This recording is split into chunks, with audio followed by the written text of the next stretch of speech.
Now let's get into some tools.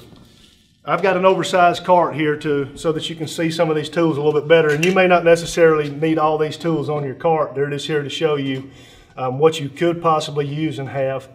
A plastic cart works great in smaller size, whether you're on a new construction job or if you're working service.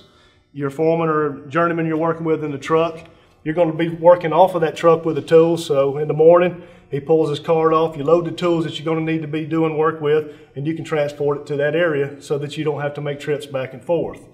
On a job site, your game box may not be close to you. You can do the same thing. Load your tools up on the cart and get them to your work area.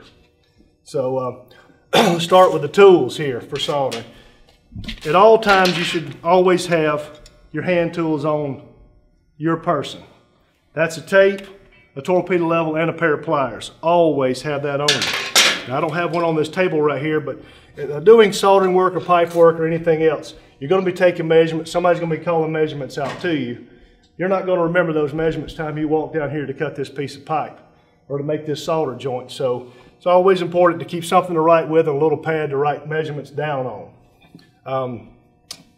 Tips, we get into tips, different size tips.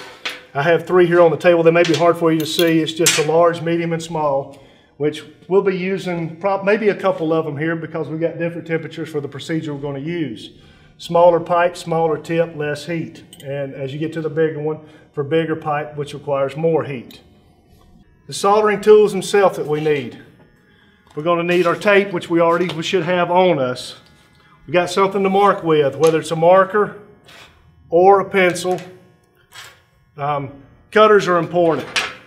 Now maybe you can tell by the size of what I'm holding up here. These are rigid cutters, which is a name brand, and these are number 15s. They are designed to cut from 1/8" pipe, or it says 3/16, that's using OD, up to 1 1/8" OD, which is 1-inch copper, typical. Every pipe cutter should have a reamer on it. And all that does is goes up inside the pipe after you've made your cut in order to remove that burr. Now these 15s right here are designed with a little, it looks like a diamond shape or square shape hole.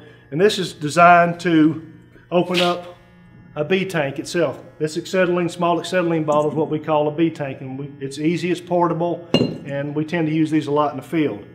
So remember that. Some of the smaller ones do have the B tank key.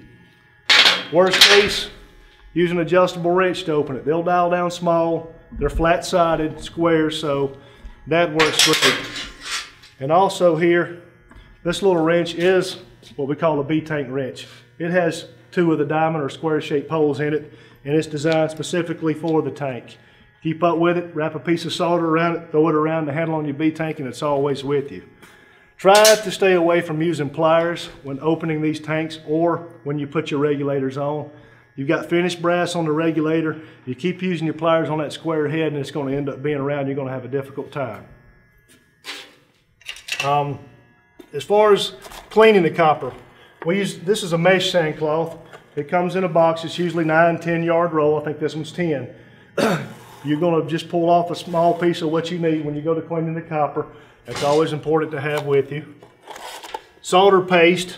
In this case, when we're soldering, will be paste, and we'll do away with the paste as we get to brazing. So we're going to eliminate some steps, but some procedures will be the same. Fitting brushes. These are just little round wire brushes that are designed to clean the inside of the fittings before making the solder joint, and brazing if it's dirty. It can be done both ways. It depends on how clean it is there. One thing I didn't talk about was the stick rules. These tend to come in 6-foot lengths, 6-foot stick rules. Some people prefer to use these. It's up to you. Most likely you're going to receive a tape when you get your tools. So now we've talked about the soldering tools necessary for the job.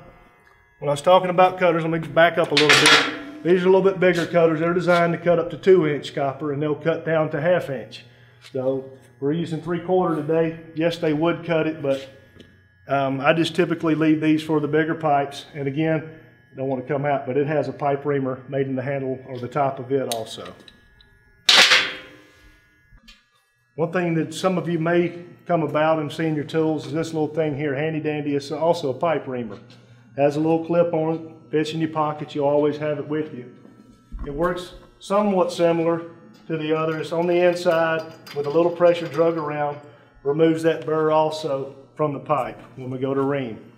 The cutters, they're okay. This right here works a lot better, but if you don't have it, you use the one on your cutters.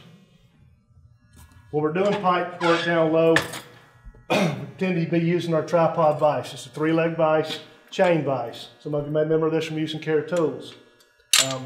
All we're doing, we just wrap the chain around the work.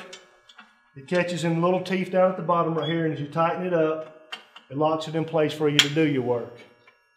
Very good tool. It works with all kind of pipes and more than just pipe, depending on what you're doing.